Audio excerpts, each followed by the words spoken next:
wabarakatuh. Selamat siang guys. Para kota senang rasanya kami dapat kembali menemani webinar Anda. Kali ini di kebersamaan edisi hari Jumat 12 Juli 2024. Seperti biasa mitra Suara Kota kami hadirkan kembali ruang dialog interaktif kita ya di Klinik Udara.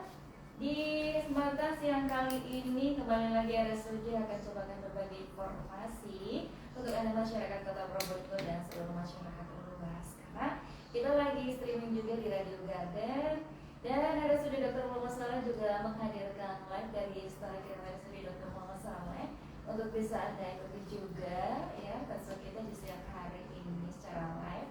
Dan untuk Anda mitra Suara Kota yang mau bergabung boleh aja silakan gabungkan di via WhatsApp kami di 08133460.000 atau via online di 0335427772 yang mengikuti secara live ya. Instagramnya RSUD Dr. Muhammad Saleh bisa tinggalkan kolom komentar yang mau tanya-tanya seputar materi kita di kesempatan siang hari ini. Karena narasumber kita udah hadir di studio, langsung aja yuk kita sapa dua pemateri kita di kesempatan siang kali ini. Kondisi mungkin bisa dinyalakan. Oke, sudah. Baik.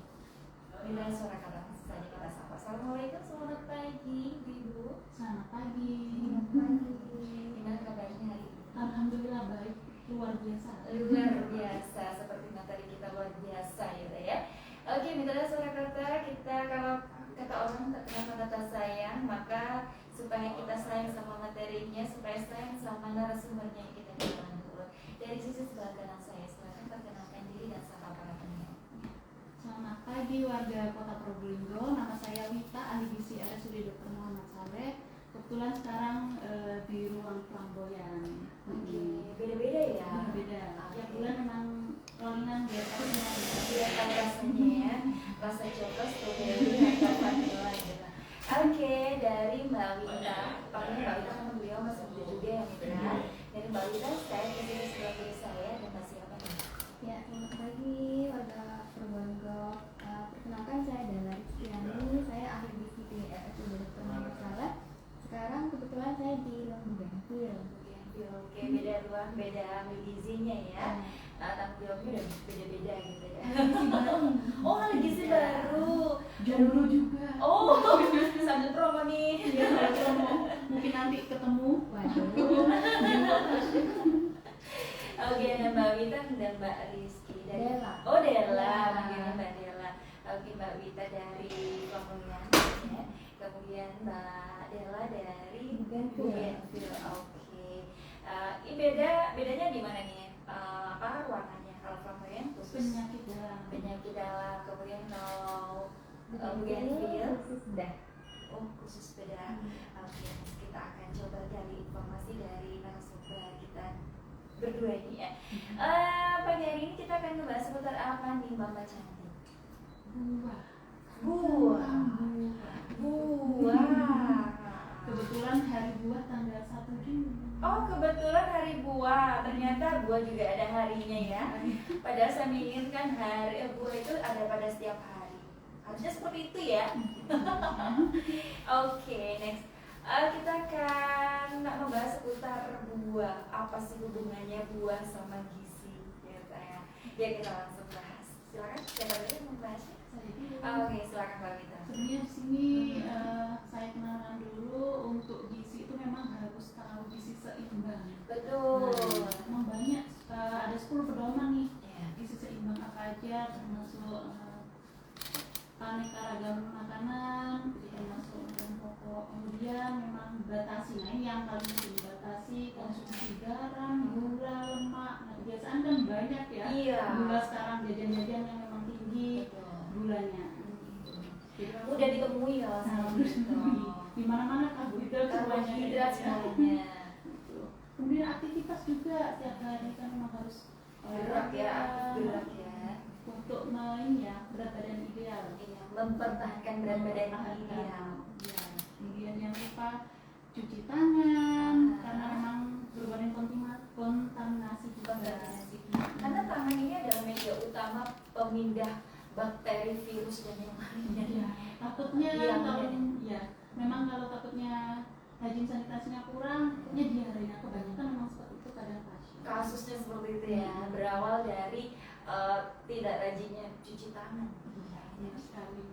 Kemudian jangan lupa melihat label makanan. Nah ini juga label merek atau kandungan gizinya. Label nutrisi ya. Nilai gizinya. Dulu memang saya sebelum ahli gizi itu, waduh ngambil makanan asal-asalan. Yang Yang penting harganya murah kalau iya. saya.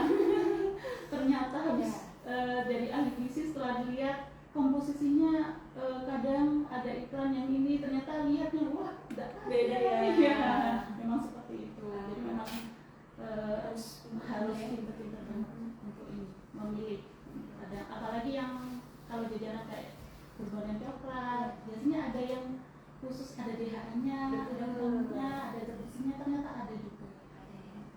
Memang harus berlama-lama memang di minimarket atau supermarket ya, untuk pintar-pintar membaca label nutrisi. Tapi itu memang benar-benar harus kita perhatikan benar, karena antara iklan yang ada dengan realnya itu kadang berbeda gitu ya Mbak. Selanjutnya Biasakan sarapan pagi. biasakan sarapan pagi.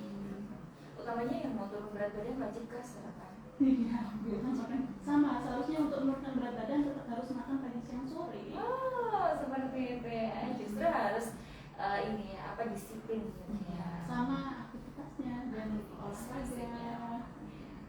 Kemudian ini juga konsumsi cairan. Minum ya. Minumnya. Kalau minumnya kopi, teh di luar sana gimana coba? Sebenarnya diperbolehkan tapi dengan Batasan. Karena memang ada beberapa pasien yang setiap hari konsumsinya itu memang berhubungan dengan minuman kemasan, rasa-rasa akhirnya berhubungan gagal ginjal. Gagal ginjal, diabetes.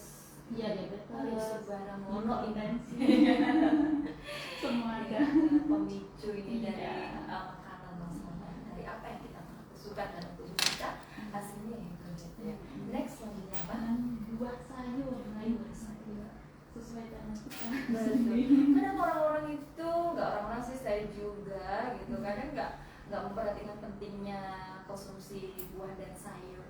Wes pokoknya ono sekono iwak wes beres. Sebenarnya nggak seperti itu, harus kita pikirkan nilai gizi kandungan gizi yang kita konsumsi sudah cukupkah gitu, dalam tubuh gitu ya Mbak. Biasanya kan makan nasi padang, padahal sudah ada sayurnya, tapi pasti dipinggirin.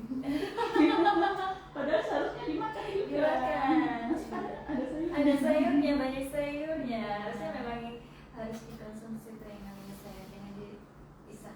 Apalagi buat masa pertumbuhan ya. Iya. Itu penting banget. Nah kita nanti akan coba bahas semua satu persatu di Mitra Suara Mata hingga kita tahu manfaatnya apa sih sebenarnya. Pola hidup sehat itu harus bagaimana. Memang diawali dari semua tuh yang kita makan. Enggak sekarang yang kita makan, kemudian hasilnya sekarang enggak gitu ya. Benar nggak sih Mbak? Iya. Gitu. Jadi yang kita konsumsi kita yang kita rasakan saat ini mungkin hasil dari tabungan kita 5 tahun yang lalu, 10 tahun yang lalu. Ini yang tidak kita perhatikan. Saya sudah makan sehat kapan kemarin gitu. Maunya pengen sehat tapi makannya baru kemarin sehatnya gitu. Rasanya masa tua nanti. Yang merasakan masa tua. Padahal pengen jalan-jalan ya. Betul, pengen naik haji. Anaknya sudah besar semua. Mungkin lebih kepada kita memperhatikan pola hidup mulai dari sekarang deh, sebelum nanti terlambat dan kita akan menyesali diri. Oke, next selanjutnya sebenarnya kalau untuk anjuran mengkonsumsi makan-makanan khusus ini yang kita bahas adalah buah, ini seberapa banyak sih? Kalau untuk balita sama usia sekolah memang dalam kondisi buah itu 100 sampai 150 atau 1 sampai 3 buah. Oh, 1 hingga 3 buah. Banyak ya teman-teman. Dalam sehari. Tapi kalau buahnya anggur kecil-kecil sama ini gimana ukurnya dong? Bukan gram-graman gitu? Iya. Kalau 100 gram kalau anggur itu berarti sekitar 5-6 aja. Oke. Kemudian kalau apel mungkin 1 ya. Oke. Kemudian itu untuk masa pertumbuhan nih anak-anak. Anak berarti kalau anak itu usia berapa? Berapa bulan sampai? Kalau kan ini mulai kalau 6 mulai 6 bulan. Iya. 6 bulan hingga sekitar Oh, balita 5. Iya. Kemudian yang dimasakkan anak-anak Sampai 15 sampai 19. Oh, 19 tahun itu namanya anak-anak ya? Hmm. Oke, jadi yang merasa umur 17 tahun bukan dewasa loh ya, ini masih anak-anak ya. Karena ini juga peraturan terbaru juga Iya. ya. Jadi masa anak-anak itu 5 tahun sampai 6 ya? 6 tahun sampai anak anak Balita 5.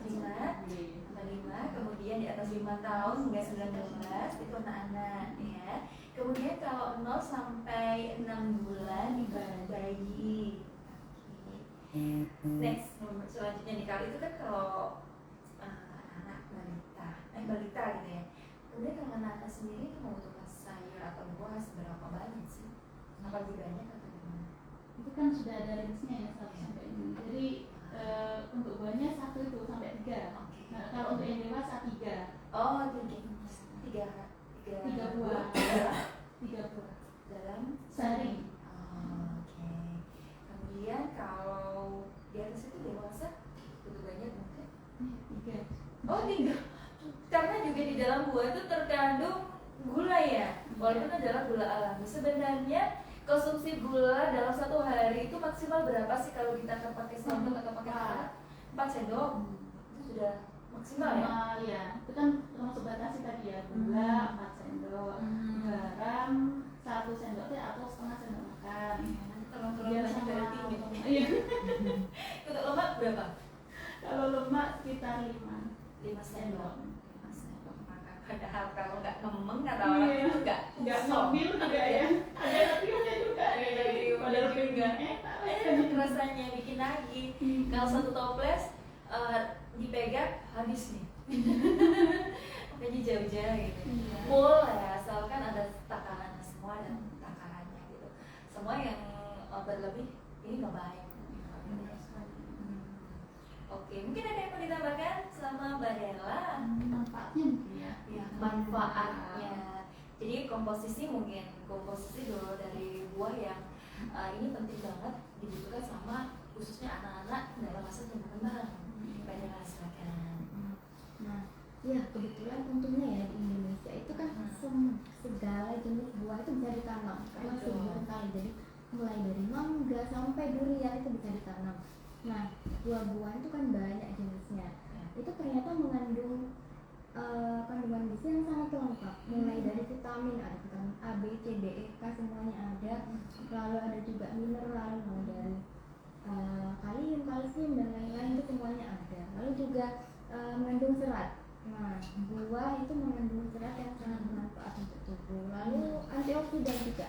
Nah, dari banyaknya kandungan yang bermanfaat itu, makanya buah itu sangat disarankan untuk dikonsumsi setiap hari sesuai anjuran yang sudah dijelaskan Mbak Vita barusan. Kenapa perlu dikonsumsi setiap hari? Karena manfaatnya banyak sekali. Yang pertama, itu bisa mencegah penyakit jantung dan kanker karena ada antioksidan itu tadi. Lalu yang kedua bisa melancarkan BAB. Berarti mengandung serat. Ya, mengandung serat. Lalu yang ketiga juga menjaga kekebalan tubuh karena vitamin dan mineral itu tadi. Lalu mempertahankan berat badan ideal karena kan BAB-nya lancar. Ya, terus ada juga bisa mencegah kelahiran bayi cacat karena vitamin dan mineral yang dikandung dalam berbagai macam buah. Lalu bisa juga menjaga kesehatan dari ujung kepala sampai ujung kaki, dari rambut, mata, telinga, kulit dan lain sebagainya. Oh, keren ya. Ternyata buah itu gak hanya mengandung serat aja mitra, tapi nutrisi yang ada terkandung vitamin ini banyak sekali manfaat buat kesehatan. Gitu. Kalau serat sendiri, ngomongin terkait serat nih, antara serat dari buah dengan sayuran itu gimana? Atau tergantung dari jenis buah atau sayur itu sendiri? Tergantung dari jenisnya. Oke. Memang beda-beda. Setiap jenis ya. Kata orang kalau nggak salah ada beberapa artikel yang pernah saya baca, bahwasanya warna buah atau sayur ini akan mempengaruhi kandungan di dalamnya. Benar nggak sih? Tidak benar sebenarnya. Sebenarnya tidak benar. Iya. Berarti mitos ya. Ternyata semua buah dan sayur itu memang masing-masing memiliki kandungan yang berbeda. Mungkin nilainya aja kali ya, gitu, nilainya aja. Tapi yang pasti memiliki tinggi serat. Oke, yang fungsinya adalah untuk memperlancar BAB gitu ya, untuk menstabilkan kenaikan berat badan. Gitu. Luar biasa banget nih si buah ya. Oke, ada beberapa buah sih yang pernah saya tahu, ada beberapa buah yang pantang untuk dikonsumsi seseorang yang memiliki riwayat penyakit tertentu. Benar. Contohnya apa nih Mbak? Untuk yang riwayat ini ya, Diabetes. Ini pantangan buah apa yang nggak boleh? biasanya yang lebih gampangnya itu yang musiman kalau nggak salah. Oh gitu, kayak mangga gitu, durian, anggur, nangka, kayak rambutan. Oh, yang bergas juga ya, termasuk bergas kan ya? Yang beras itu Durian, ya durian, gitu juga ya. nanas, Oke. Kalau pisang pisang boleh. boleh ya? Iya. Segala jenis pisang boleh dikonsumsi. Pisangnya hanya 3 aja yang Oh, jenis pisang yang boleh dikonsumsi oleh ini pasien diagnosa diabetes. Apa saja yang boleh? pisang Ambon, kapok, sama itu. Kapok itu gaji. Itu dan gaji. Enak kalau dikukus ya. Iya, pisang goreng ya juga. Enak juga nah, masuk lagi nih gorengan ini. Pisang kepok atau pisang gaji, pisang Ambon sama pisang Kepok, Ambon hijau. oh hijau itu boleh ya, nggak boleh atau dipatang untuk dikonsumsi pisang yang kecil-kecil itu ya, pisang emas, pisang susu gitu tuh yang matang ya. Kenapa seperti itu? Karena memang ada indeks glikemik namanya. Oke, indeks glikemik ya atau GI gitu ya. Jadi kandungan gulanya cukup tinggi. Gitu. Wow.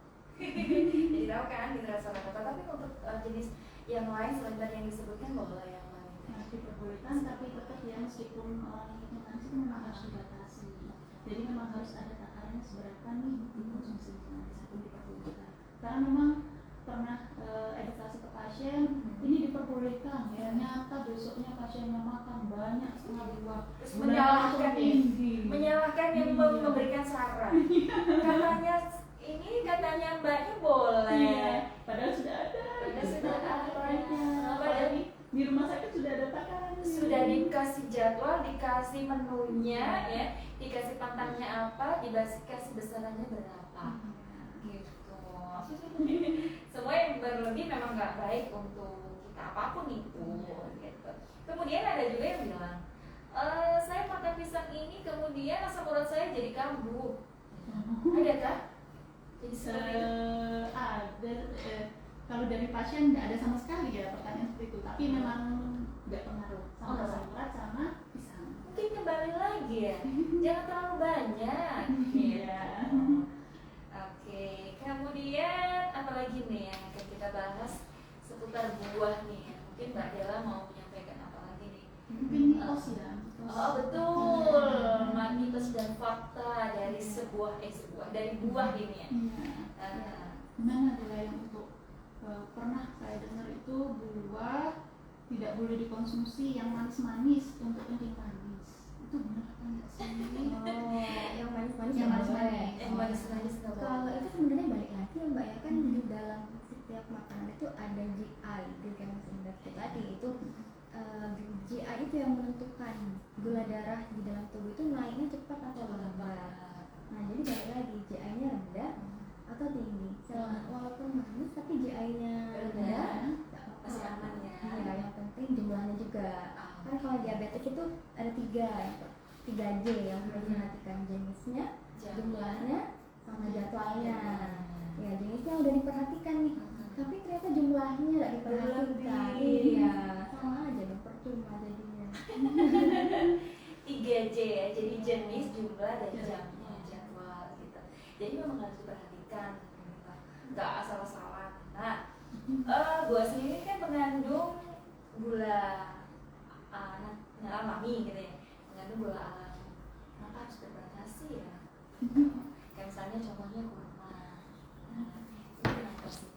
Kemudian kurma itu seberapa banyak sih kandungan dari gula sendiri? Kita kan tahu ya manisnya kurma seperti apa ya? Siapa yang mau menjelaskan? Kurma itu memang sebenarnya kayak untuk kencing manis memang dihindari. Oh seberapa banyak? Kalau untuk penyembuhan memang tidak disarankan. Oh, tidak disarankan Ya, ya kurma ya. memang tidak disarankan kecuali mungkin gula darahnya ngedrop. Oh ya, betul.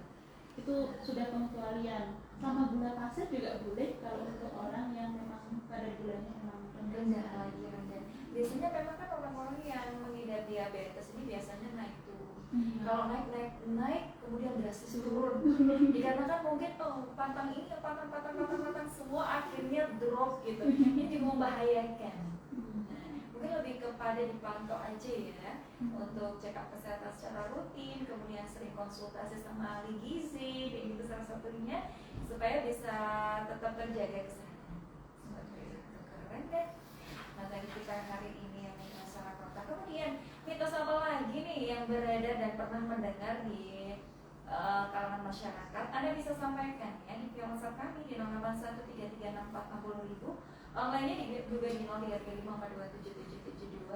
Bisa tinggalkan kolom komentar di Instagram RSUD Dr. Muhammad Saleh yang saat ini kita lagi live ya secara langsung dari Studio 1 Radio Suara Kota. Oke, nanti kita akan kembali lagi Mitra Suara Kota dengan beragam informasi masih bersama ahli gizi RSUD Dr.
101,7 Radio Suara Kota FM masih bersama Klinik Udara bareng RSUD Dr. Muhammad Saleh. Mitra Suara Kota yuk gabungan yang mau tanya-tanya langsung sama narasumber kita terkait dengan gizi, dan tema kita kali ini adalah buah. Kita membahas seputar buah ya, kupas tuntas seputar buah. Apa saja sih manfaat buah itu, kemudian seberapa banyak buah yang harus kita konsumsi dalam satu hari gitu ya.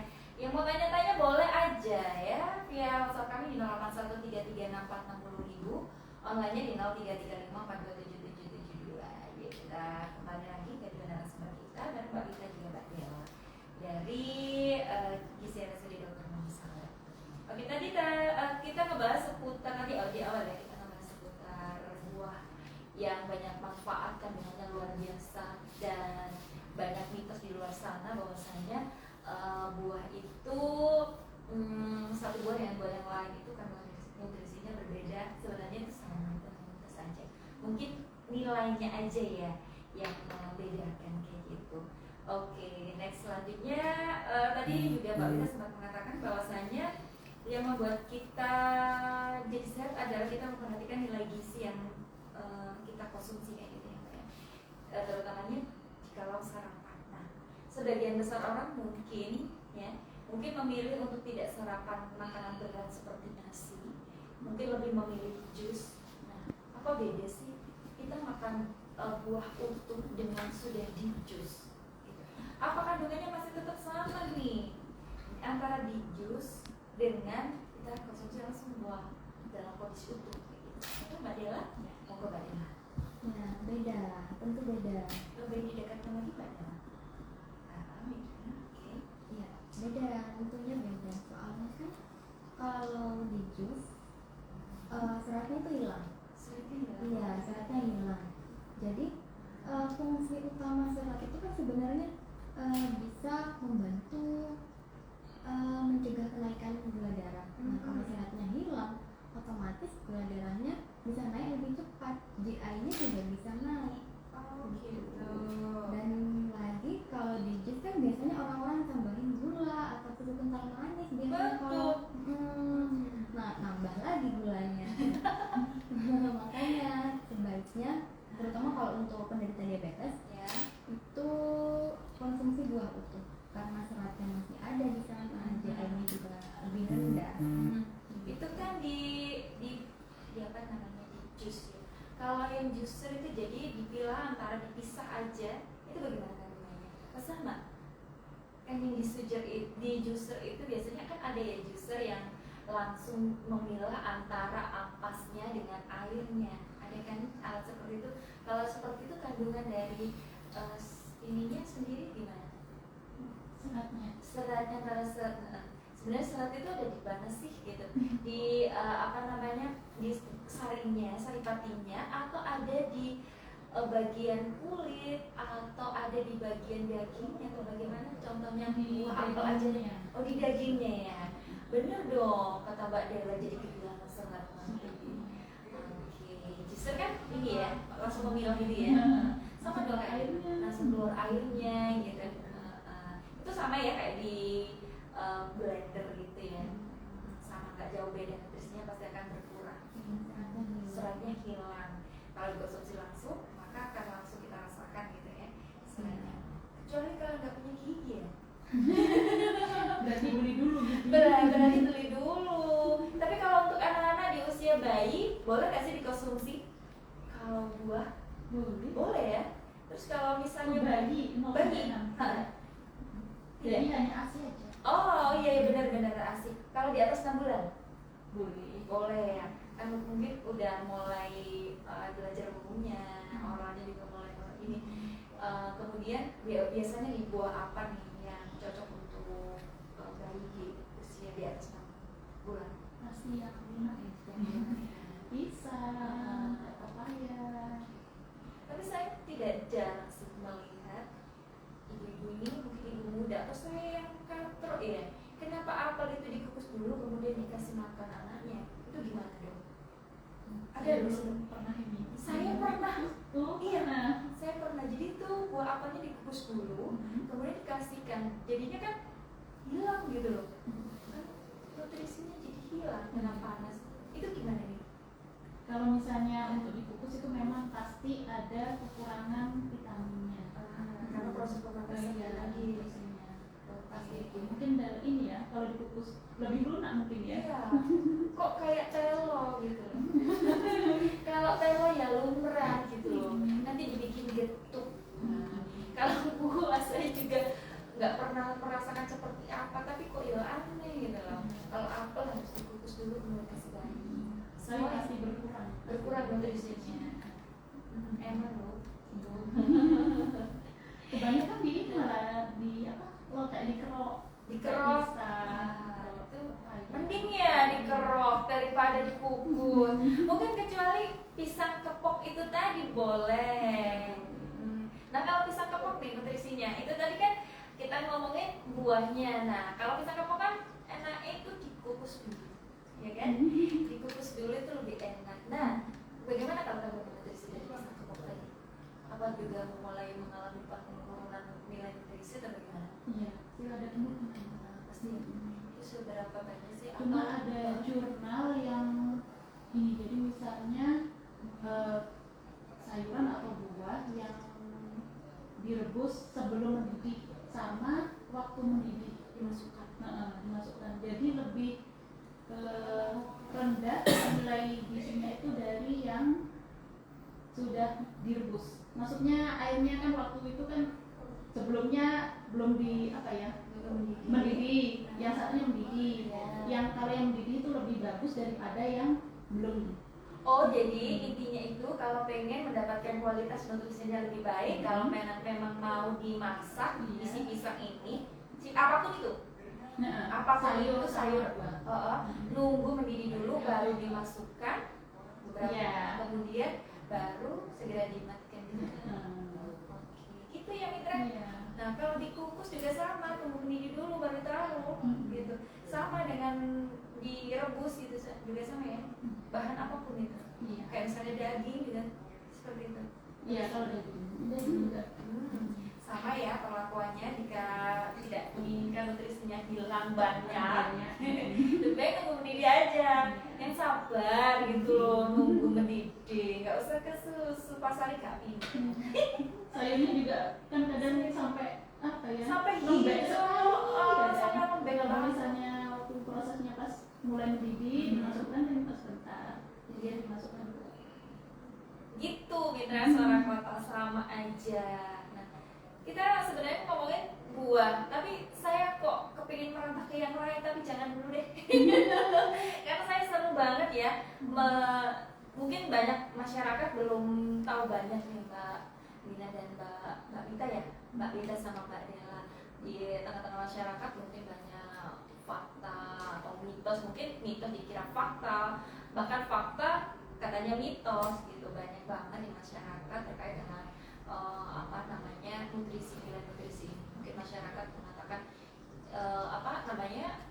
kalau masak sayur itu yang ini tuh yang sampai matang gitu loh, supaya nggak sakit perut gitu.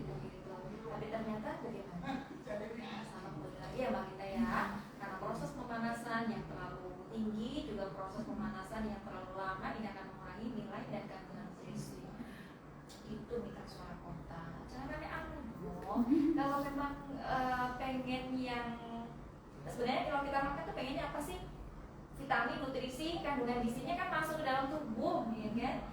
Jadi kalau kita nggak ini, mungkin lebih baik kita mengkonsumsinya dalam keadaan yang utuh atau mentah gitu kan? Kalau melon kan mentah ya? Iya, semua mentah kalau buah. Iya, itu lebih baik ya. Kalau buah. Iya, lebih baik yang utuh kalau misalnya. Berarti bisa kepok harus lebih baik makanan sendiri ya. Tapi saya kok aneh ya kayak burung. Iya kan gitu. Bisa kepok biasanya jadi pisang goreng Mbak Wita, bener Mbak goreng. Atau bisa jadi kolak. Campur Santan natul goreng tepung. Nah, ngomongin santan nih. Santan ini termasuk saripati dari buah yang namanya kelapa. Kelapa termasuk buah kan? Iya. Berarti kita masuk bahasan kita kan? Iya. Buah kelapa. Oke, di teman-teman masyarakat sana banyak yang mengatakan bahwasanya ojo ake-ake makan kelapa nanti kreming. Gitu, kreming itu cacingan gitu kan ya. Iya. Nah, itu benar gak sih sebenarnya? Mitos atau fakta ya? Mitos atau fakta nih? Sebenarnya mitos. Oh, mitos ya. Iya. Enggak. Kalau misalnya kelapa itu ada telur cacing kremi Pasti nanti cacingan. Tapi kalau enggak, Emang bisa dilihat bagaimana melihatnya Mbak Wita? itu kalau biasanya gini, kalau melihatnya itu dari kelapanya ya, bersih atau enggaknya. Oh, dari kelapanya. Oke. Dilihat bersih atau enggaknya. Oke. Misalkan kan harus dicuci. Iya, udah dicuci. Tuh harus dicuci Jangan nih lupa Teh. cuci tangan juga. Cuci tangan sebelum mencuci kepala. Kelapa. Supaya bersih, kemudian baru bisa diproses gitu ya. Karena di tengah-tengah masyarakat seperti itu. Jadi saya dulu waktu masih kecil nggak mau makan kelapa karena takut kermingan gitu, cacingan. Beda kasus sebenarnya. Kalau cacingan sendiri karena pola kita nggak bersih aja gitu ya, nggak bersihkan dengan sempurna sehingga nih cacing-cacing yang ada dari luar itu masuk ke dalam dan mau keluar lagi tuh rasanya gimana gitu ya. Karena bentuknya Bentuknya. kelapa yang udah diparut. Parut seperti Iya, ini cacing iya. ya kan? Iya. Mas panjang jadi seperti cacing oh.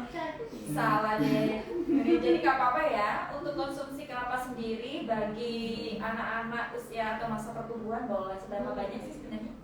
Kalau untuk kelapanya, kalau kita itu biasanya untuk yang baru 6 bulan ya, baru makan itu Iya. boleh sebenarnya. Boleh santan. Nah, itu juga ada kandungan DHA. Iya.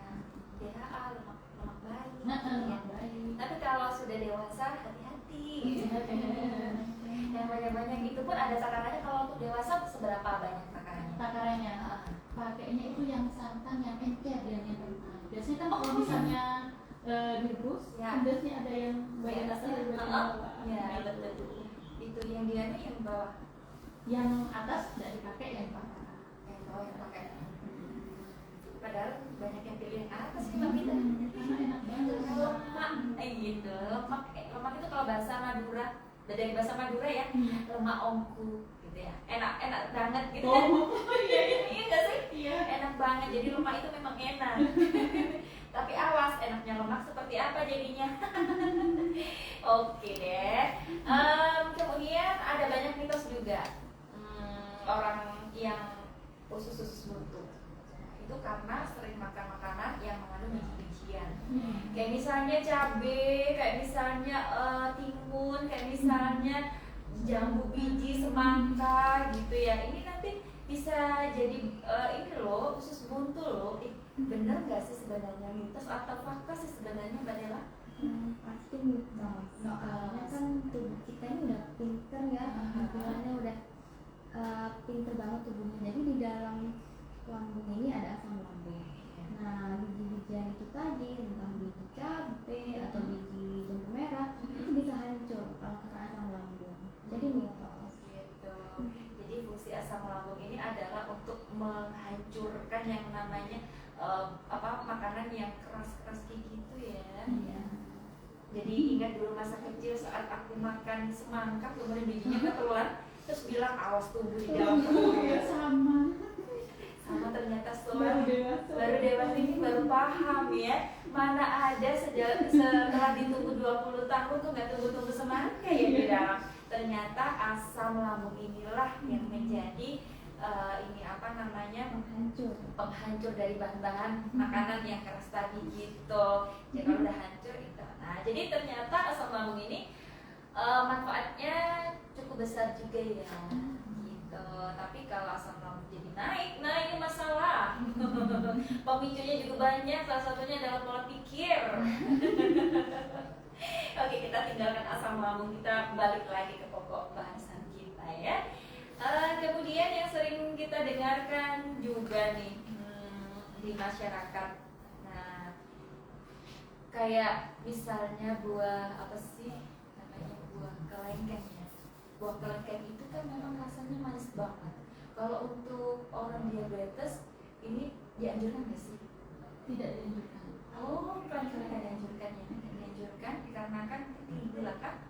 Indeks glikemiknya Lebih tinggi. Kalau semangka bagaimana? semangka Boleh semangka. Tapi seberapa banyak? Atau bebas nih? biasanya kalau kan ini ya sesuai sama takaran kan 3 jam. Oke. Jadi mungkin kalau misalnya habis makan pagi 3 jam baru Wah, oke. Kemudian kalau kita kembali ke anak bayi nih, anak bayi yang masih dalam pertumbuhan, untuk buah sendiri yang tidak disarankan buah apa ya? ini kalau untuk bayi sebenarnya boleh semua, tapi kalau untuk yang durian, nangka kan mengandung gas juga ya. Betul, berasanya kayak panas gitu ya? Karena kan masih pengenalan ya. 6 bulan kan masih proses pengenalan makanan. Tekstur juga masih dikenalkan kayak gitu ya. Jadi yang pasti adalah kita jaga apa yang dikonsumsi sama anak kita. Dan mungkin perlu ditekankan Mbak Dita bahwasanya kalau anak-anak di usia 0 hingga 6 bulan tidak disarankan dan tidak diperbolehkan bahkan ya untuk makan makanan selain ASI. Gitu. Tapi ada ini ya kriteria tertentu. Jadi boleh makan sekitar 5 bulanan. Yang penting lehernya atau kepalanya sudah bisa nyangga. Kemudian kalau melihat makanan biasanya kan bayi kayak tertarik gitu. Sudah diperkenalkan. Oke, gitu. Tapi cuma biasanya sehari sekali aja. Sekali aja. Iya, mungkin ini lebih ditekankan lagi. Tidak hanya di daerah perkotaan, di desa sana, di daerah selatan mungkin ya. Tapi di kota pun juga masih ada orang tua yang baru, yang bayi newborn itu baru lahir, itu bahkan udah disuapin sampai namanya nasi, ada yang bubur, pisang gitu. Ini anaknya nangis terus karena lapar, kasih pisang diem. Oh iya, ini kembung ini nanti. Itu gimana nih tanggapannya ahli gizi nih? Dihindari ya. Iya. Karena memang hanya bisa minum ASI. Memang seperti itu. Nggak bisa kita langsung masukkan nasi. Aduh, nasi itu benar-benar keras apalagi ya sama pisang. Jadi Iya. memang tidak dianjurkan. Ini kan lambungnya Masih kecil. kecil. Aduh, ini bisa menyebabkan apa nih biasanya kalau udah dipaksa seperti itu nih? Biasanya perutnya jadi agak besar gitu. Pernah ada kasus yang seperti itu. Jadi sepertinya tidak bisa untuk diolah mungkin ya. Kasihan nih. Iya, jadi akhirnya di perut. Efeknya bagaimana nantinya? Apa ada tindakan apa nih? Kalau itu berhubungan dengan dokter Ya. Iya. Jadi memang nggak boleh aja ya. Jangan sampai deh, apalagi bayi baru lahir yang sampai disuapin apapun kecuali ASI. Kalau bayi baru lahir mitra soal kota semuanya itu masih rentan banget gitu. Jangankan seperti itu ya. Jangankan makan makanan yang berat seperti itu. Mungkin kalau ibunya atau orang tuanya atau si ibu nih, si ibu sebisa mungkin untuk memberikan ASI bahkan, dan diwajibkan ya, diharuskan, disarankan menghindari juga mungkin support dulu, fokus ke ASI dulu gitu.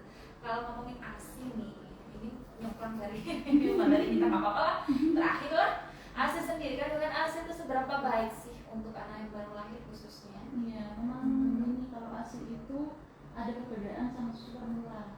Satu perbedaan yang benar-benar bisa ini ya, mulai kecil sampai dewasa nanti. Jadi memang ada sistem kekebalan tubuhnya kalau misalnya ASI.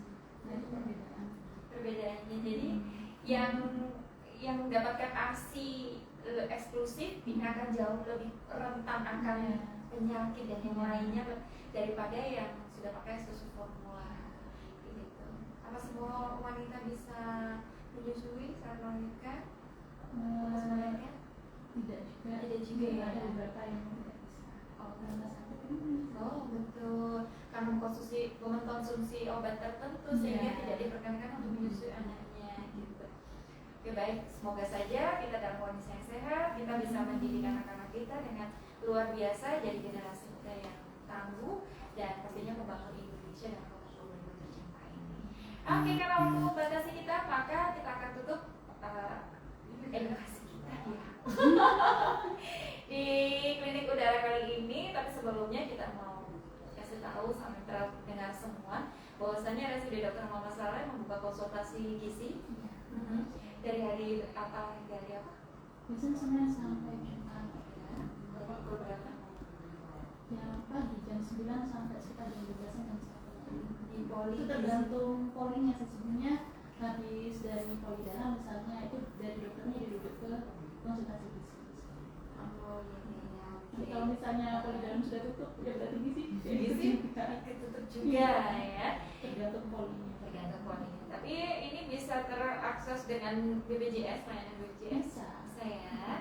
Jadi silakan mitra Suara Kota yang mau konsultasi gizi, silakan. Mungkin ada rujukan dari poli anak, mungkin dirujuk ke gizi, dari poli dalam atau poli bedah ya. Benar ya? Iya benar. Poli bedah untuk ke gizi, silakan.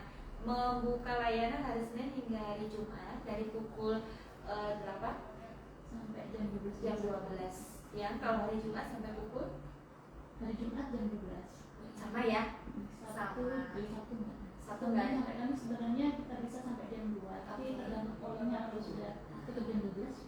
Oke, menyesuaikan poli ya, yang dari poli rujukan dari poli ke gizi. Kalau mau langsung ke gizi bisa.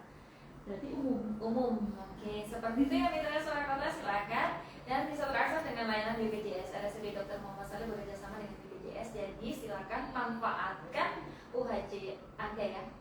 Manfaatkan BPJS kesehatan Anda karena UHJ di Kota Probolinggo sudah 100% nih. Jadi tanpa ada biaya, silakan Anda bisa melakukan pelayanan di RSUD Dr. Muhammad Saleh. Baik, sebagai closing statement dari Mbak Wita sama Mbak Dela, silakan Mbak Wita dulu deh.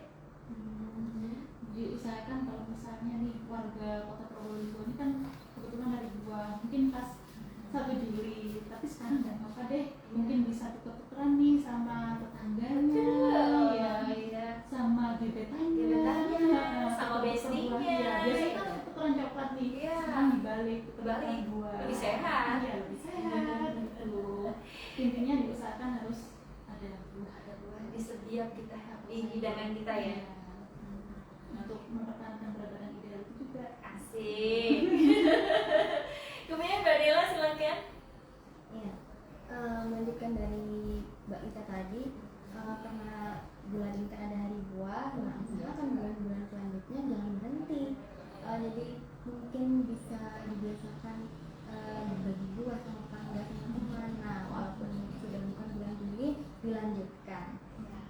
Ya, gitu. Biar apa ya? Biar jadi kebiasaan. Kebiasaan baik ya. Iya, tiap hari perlu ada buah. Mungkin kalau ulang tahun ya. Oh iya. Hadiahnya buah. Wah, bagus. Sebenarnya tadi ini sempat saya lupa nih. Sebenarnya yang baik itu makan buah dulu kemudian makan atau makan nasi dulu kemudian buah. Sebenarnya baik gimana sih? Sebelum makan kita konsumsi buah dulu. Tapi kalau misalnya ada riwayat kayak tipes atau yang lain yang berbeda lambung, usahakan makan dulu karena memang kadang kan ada yang asam kayak gitu. Oh, gitu. Tapi seperti itu ya aturannya memang. Sebelum makan kita makan buah dulu. Jadi nanti nggak terlalu banyak makan buahnya. Oke, mitra Suara Kota, itu tadi bincang-bincang kita di klinik udara. Sampai salah nih di klinik udara bareng RSUD Dr. Muhammad Saleh. Terima kasih Mbak Wita sama Mbak Dela, informasi luar biasa di selamat siang hari ini. Dan semoga bermanfaat buat semuanya mitra Suara Kota, terkhusus saya ya yang memandu acara siang kali ini. Insya Allah kita nanti akan jumpa kembali di segmen berikutnya dengan pokok dan materi yang lebih menarik lagi. Jadi jangan sampai ketinggalan klinik udara yang selalu disiarkan secara live ya dari kanal Instagram RSUD Dr. Muhammad Saleh. Terima kasih rekan-rekan RSUD, ada Mas Wahyu ya dan rekan-rekan semuanya. Oke, mitra Suara Kota, saya break sejenak dari ruang dengar Anda. Terima kasih atas kesediaan kebersamaan Anda. Mohon maaf